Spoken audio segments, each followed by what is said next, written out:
بسم اللہ الرحمن الرحیم۔ ڈیئر اسٹوڈنٹس، السلام علیکم۔ کیسے ہیں آپ لوگ؟ امید کرتا ہوں خیریت سے ہیں۔ آج ہم جنرل سائنس کا چیپٹر نمبر 1 سٹارٹ کریں گے۔ چیپٹر نمبر 1 ہے سائنس کا تعارف اور اس کا کردار، یعنی سائنس کی انٹروڈکشن، یعنی سائنس کی ڈیفینیشن کیا ہے اور اس کا رول کیا ہے۔ تو سب سے پہلے ڈیئر اسٹوڈنٹس، سائنس کیا ہے؟ سائنس ایک لاطینی لفظ سائنٹیسیا سے ڈرائیو کیا ہوا یعنی اخذ کیا ہوا ورڈز ہے، جس کے معنی ہے حقائق کا اصلی شکل میں مطالعہ کرنا، یعنی بھی کسی بھی چیز کی جو حقیقت ہے اس کا باقاعدہ جو ہے وہ مطالعہ کرنا، یعنی وہ اس میں وہ کس پارٹیکل کی بنی ہوئی ہے، کس قسم کی ہے۔ اس طرح کی جو اسٹڈی ہے اسے ہم سائنس کہتے ہیں، یعنی کسی بھی چیز کا اصلی شکل میں جو مطالعہ کرنا ہے اسے ہم سائنس کہتے ہیں۔ اس کے بعد بات کرتے ہیں سائنسی طریقہ کار کی، یعنی سائنسی طریقہ کار کیا ہے؟ تجربات کی روشنی میں سائنسی قانون وضع کرنا، یعنی ایکسپیریمنٹ کے بعد کوئی جو ہے وہ سائنسی قانون بنانا، وہ سائنسی طریقہ کار کہلاتا ہے۔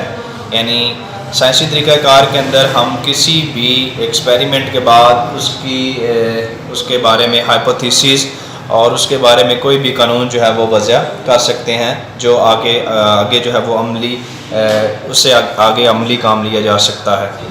اس کے بعد سائنس کی تاریخ کی بات کرتے ہیں۔ تو سائنس کی تاریخ کیا ہے؟ یعنی سائنس کب سے شروع ہوئی، کب سے انسان نے جو ہے وہ سائنس میں قدم رکھا، کب سے انسان نے جو ہے وہ سائنس کے بارے میں جاننا شروع کیا۔ تو سائنس کی تاریخ اتنی ہی پرانی ہے جتنا کہ انسان خود ہے، یعنی انسان کی تخلیق کے بعد ہی جو ہے وہ سائنس کی جو تاریخ ہے وہ اس کا آغاز ہو گیا، یعنی انسان نے اپنی تخلیق کے بعد خود کے بارے میں جاننے کی جو ہے وہ کوشش شروع کر دی تھی۔ وقت گزرنے کے ساتھ ساتھ انسان نے اپنے گرد و پیش کی اشیاء کے بارے میں جو کچھ بھی سیکھا سکھایا، کسی نہ کسی طرح سے دریافت ہوا، اس سے سائنس کے علم میں اضافہ ہوتا گیا۔ مثال کے طور پر اگر بات کی جائے تو انسان نے سب سے پہلے جب پہلی دفعہ لکڑی جلا کر آگ حاصل کی تو یہ عمل قدرتی طور پر جو تھا یہ دریافت ہوا۔ اس عمل کے ساتھ ہی انسان نے یہ بھی دریافت کر لیا کہ جہاں پر لکڑی تو جلتی ہے لیکن پتھر نہیں جلتا۔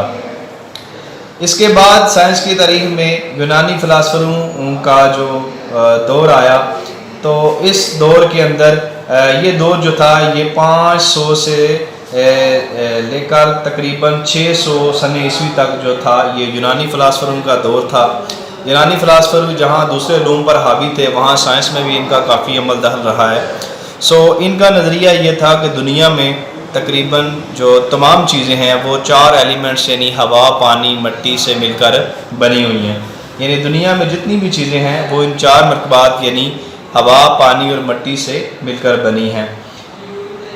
یونانی فلاسفروں کے نظریے کے بعد 600 سے لے کر 1400 عیسوی تک کا جو دور تھا یہ علم کیمیا گری کا دور تھا، یعنی اس دور میں بہت سارے کیمیکل جو ہے کیمیکل کی ایجاد ہوئی۔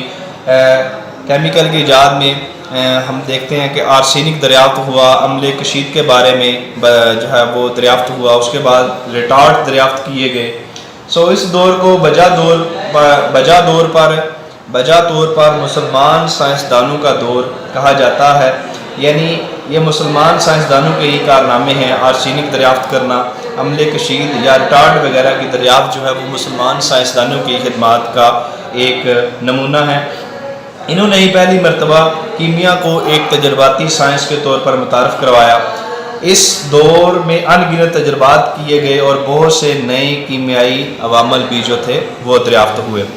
اس کے بعد 13ویں صدی کا دور آ گیا، یعنی 13ویں صدی کا جو دور تھا یہ مسلمانوں کی تباہی یعنی مسلمان سائنسدانوں کی تباہی کا دور تھا، یعنی مسلمان سائنسدان جو پچھلی 7 صدیوں سے علم و دانش کے پیشوا تھے ان کی جگہ مسلمان سائنسدانوں نے لینا شروع کر دی، یعنی ان کی جگہ مسلمان سائنسدانوں کی جگہ مغربی سائنسدانوں نے جو ہے وہ علم کی کمانڈ جو ہے وہ آگے سنبھال لی۔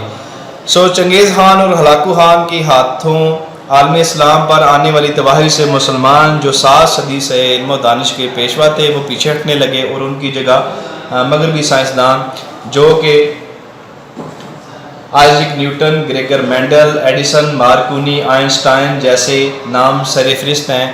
انہوں نے جو ہے وہ علم و دانش کی جو آگے وہ ہے جو کمانڈ ہے وہ آگے سنبھال لی.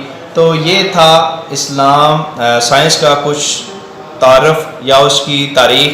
یعنی آج جو دور ہے یہ جو دور ہے یہ مسلمان سائنسدانوں سے علم حاصل کرنے والے مغربی سائنسدانوں کا دور ہے. یعنی آج کے دور کے جو مشہور سائنسدان ہیں انہوں نے سائنس کے اندر بہت ساری ایجادات جو ہیں اس میں اضافہ کر دیا ہے.